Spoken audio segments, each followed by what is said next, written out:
ada beberapa karakteristik yang menurut saya perlu diteladani untuk kita hari ini yang pengennya kan Islam yang rahmatan lil alamin. Ada beberapa catatan saya, beliau ini ternyata punya pemikiran yang penuh rahmat ketika memutuskan satu hukum. Misalnya itu ada beberapa catatan saya. Beliau banyak berfatwa dengan pertimbangan berpihak pada yang lemah. Beliau banyak berfatwa dengan pertimbangan memudahkan, tidak menyulitkan. Beliau banyak berfatwa dengan pertimbangan kemanusiaan. Saya contohkan itu kan, misalnya ketika beliau berfatwa bahwa pakaian yang terbuat dari emas dan perak itu harus wajib dijakati. Dengan kalau ketentuannya, kalau dalam fikih itu kan biasanya barang yang dipakai operatif itu kan beda dengan barang yang disimpan seperti emas, perak. Nah ini ada fatwa dari Imam Abu Hanifah, ya meskipun itu kita pakai setiap hari seperti pakaian, tapi kalau terbuat dari emas dan perak ya harus dijakati. Ini mungkin kalau dikiaskan, ini kias awur-awuran ya. Kalau teman-teman punya baju yang mahalnya luar biasa sehingga sampai 1 nisab zakat, ya harus dijakati. Kalau punya motor atau sepeda, sekarang kan lagi booming sepeda itu, yang mahalnya luar biasa, harus dipertimbangkan juga kewajiban zakatnya. Jangan seneng-seneng sendiri, tetap ingat berbagi dan kewajiban berbaginya. Termasuk fatwa beliau. Beliau berfatwa juga kalau orang itu punya utang, ya ndak wajib zakat. Ya, karena orang yang hutang juga kan termasuk malah dari bagian 8 asnaf itu yang harus diberi zakat. Tapi ini menurut saya contoh-contoh pertimbangan fatwa yang berpihak pada fakir miskin, berpihak pada yang lemah. Yang kedua, Imam Abu Hanifah ini terkenal memudahkan kalau berfatwa. Di situ saya kasih contoh hukum ketika orang tidak tahu kiblat. Jadi orang sholat misalnya sangat gelap, atau mungkin kita pergi kemana sendirian, ndak ngerti arah, mau sholat, iki terus kiblatnya mana? Nah itu kan nanti ada yang punya pendapat, ya sesuai keyakinan, kemudian kalau nanti ternyata terbukti salah kiblatnya, ya sholatnya harus diulang. Tapi Imam Abu Hanifah berfatwa, ya asalkan tadi sudah serius berusaha mencari kiblat yang benar, dan kemudian punya keyakinan di awal sholat mungkin ini yang benar, ya sudah, sholatnya sah, tidak perlu diulang. Syaratnya sudah berusaha mencari. Nah, ini menurut saya contoh kemudahan. Banyak gagasan-gagasan beliau yang isinya kemudahan-kemudahan. Kemudian ada juga kemanusiaan. Nanti bagi teman-teman ini yang muda-muda, kalau ada yang tanya, boleh enggak wali atau boleh enggak orang tua memaksa anaknya kawin? Kalau menurut Imam Abu Hanifah, perkawinan yang dilakukan secara paksa terhadap anak perempuan itu hukumnya tidak sah. Kalau anaknya menolak, ya terpaksa mestinya ya menolak ya. Nah ini pertimbangan kemanusiaan mestinya. Jadi bahkan nanti anak perempuan yang sudah sangat dewasa, umurnya sudah banyak, dipersilahkan mencari pasangan hidup sendiri. Ada yang bilang menurut Imam Abu Hanifah bahkan wali sifatnya tidak wajib, penyempurna saja untuk yang dewasa. Perempuan yang sudah dewasa dikiaskan dengan janda. Oke, cuma monggo ya, coba dicek lagi yang ahli fikih. Apa benar pendapatnya Imam Abu Hanifah seperti itu? Ini cuma saya untuk contoh saja bahwa inilah beberapa karakteristik cara berpikirnya Imam Abu Hanifah, yang menurut saya sebentuk kebijaksanaan. Sehingga agama itu tidak jadi unsur problem, tidak jadi unsur beban dalam hidup kita. Karena kadang-kadang kita itu memposisikan agama sebagai beban hidup. Hadirnya agama membuat hidup kita tambah susah, tambah berat. Oh, ini menurut saya harusnya tidak begitu. Justru Allah menurunkan agama dengan segala tertib aturannya itu untuk hidup yang lebih nyaman, lebih mudah. Agama itu harusnya kebutuhan kita. Cuma mungkin karena salah menyikapi, salah menjalani, sehingga rasanya agama itu seperti beban dalam hidup. Oke, terus kita lanjutkan. Belajar lagi kebijaksanaan dari Imam Abu Hanifah. Nah, ini saya rangkumkan beberapa kalimat mutiara yang menunjukkan ketidakkakuannya Imam Abu Hanifah, yang menunjukkan ketawaduan beliau, yang menunjukkan keterbukaan beliau. Jadi ini menunjukkan meskipun sepinter itu beliau, sedahsyat itu keilmuannya, tetap beliau tawadu, tidak mengklaim dirinya paling benar, tidak mengklaim dirinya paling hebat. Itu ada beberapa quotes yang populer sekali dari Imam Abu Hanifah. Yang pertama, kita baca satu-satu ya, biar kita bisa belajar dari beliau. Perkataan kami ini pendapat, dan kami memperkirakan ini lebih baik. Dan barang siapa membawa apa yang lebih baik dari perkataan kami, maka ia lebih benar dari pendapat kami.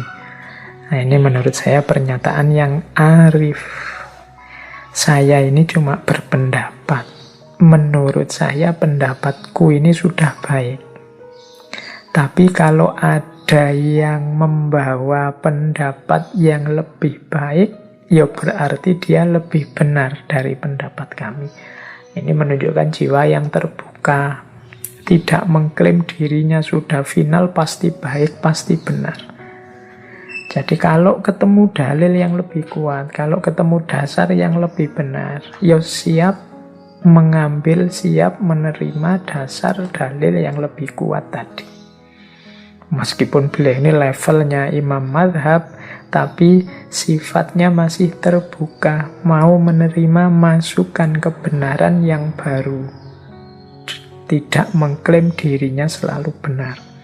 Ini menurut saya perlu diteladani. Kadang-kadang kita itu ilmu ini mau sidik baru ngerti 1-2 ayat, mengklaim dirinya sudah paham dan sangat paham tentang agama. Kalau dikritik orang, terus marah-marah, mencak-mencak. Nggak, padahal orang selevel Imam Abu Hanifah saja, ya kalau ada orang membawa yang lebih baik, mungkin dalil yang lebih kuat, mungkin argumen yang lebih masuk akal, ya berarti dia lebih benar dari pendapat kami. Itu yang pertama. Yang kedua, ini juga kalimat, apabila telah sahih sebuah hadis, maka hadis tersebut menjadi madhabku. Jadi kalau ada hadis kok terbukti memang hadis itu sahih, ya sudah berarti itulah madhabku. Nah, ini untuk mengkritisi orang-orang yang mengkritik beliau ini ahli ra'yu, mesti pakai akalnya saja. Enggak lah. Kan yang tadi nomor 1 Al-Quran, nomor 2 Sunnah. Dan beliau sendiri bilang, ya kalau ada hadis sudah jelas sahih, ya berarti itu madhabku, itu saja. Itu nyambung dengan kalimat selanjutnya. Apabila saya mengatakan sebuah pendapat yang menyelisihi kitab Allah dan hadis Rasulullah yang sahih, maka tinggalkanlah perkataanku. Jadi tidak mutlak perkataanku pasti benar. Kalau nanti ternyata terbukti, oh pendapatku ini nabrak Al-Quran, nabrak hadis yang sahih, ya sudah katanya Imam Abu Hanifah, tinggalkan saja pendapatku, perkataanku. Oke, terus tidak halal bagi seseorang untuk mengambil atau memakai pendapat kami selama dia tidak mengetahui dari dalil mana kami mengambil pendapat tersebut. Haram bagi orang yang tidak mengetahui dalilku, dia berfatwa dengan pendapatku. Nah, ini jadi beliau tidak sekedar ingin diakui dan diikuti, tapi beliau ini ingin umat Islam itu ya cerdas, ya sadar dengan pilihan-pilihannya. Tidak cuma follower, tidak cuma mengikuti ini, mengikuti itu, tapi dia punya argumen, punya dasar mengapa dia ikut ini, ikut itu, dan dalilnya apa. Makanya Imam Abu Hanifah melarang orang hanya ikut saja tidak tahu dalilnya. Monggo kalau mau ikut pendapatku, mungkin dengan kata lain begitu, tapi lihat juga argumennya, lihat juga dalilnya yang digunakan. Jadi ikut percaya dengan tahu dalilnya, dengan ikut percaya dengan tidak tahu dalilnya, ya kualitasnya berbeda. Kalau yang pertama namanya taklid, kalau yang kedua namanya ittiba. Ittiba itu ikut dan tahu dalilnya. Kalau taklid itu pokoknya manut saja. Pendapatnya Imam Abu Hanifah apa? Ini, ya sudah saya ikut, itu manut saja. Tadi beliau punya fatwa-fatwa yang di depan tadi, wah cocok saya dengan Imam Abu Hanifah, saya ikutlah. Nah, itu yang tidak disukai oleh Imam Abu Hanifah. Mbok ya kamu cek dulu dalilnya, alasannya beliau berfatwa begitu. Biar hidup kita ini hidup yang sadar, bukan hanya hidup yang ikut-ikutan. Dan yang terakhir, beliau menyatakan sesungguhnya kami adalah manusia biasa. Kami berpendapat pada hari ini dan kami rujuk atau kami batalkan pendapat tersebut pada pagi harinya atau esok harinya, mungkin maksudnya begitu. Jadi ini kesadaran yang tinggi dari Imam Abu Hanifah bahwa ya kita ini manusia. Kita punya keterbatasan-keterbatasan. Sepinter apapun kita tidak tahu segalanya. Termasuk dalam agama. Maka sangat mungkin saat ini menurut kita yang benar adalah A, tapi besok ketemu dalil baru, ketemu data baru, ternyata yang benar adalah B. Ya kalau bertemu situasi semacam itu, ya jangan ragu-ragu untuk rujuk atau membatalkan kemarin yang terlanjur ngomong A. Tidak perlu gengsi dalam kebenaran dan kebaikan. Akuilah kalau memang ada yang lebih benar dan ada yang lebih baik. Tidak harus, tapi aliranku kan pendapatnya ini, pokoknya tetap ikut aliranku. Itu sering jadi bloknya, sering jadi penghalangnya kita menemukan kebenaran. Maka ya sudah, diakui saja, wong kita semua ini manusia, kadang-kadang keliru. Kalau memang jelas keliru, ternyata memang ada yang lebih benar, ya jangan segan-segan mengambil yang lebih benar. Nah, ini kebijaksanaan yang dituntunkan oleh Imam Abu Hanifah. Ini bagian ini sebenarnya menurut saya tuntunan yang luar biasa untuk kita hari ini.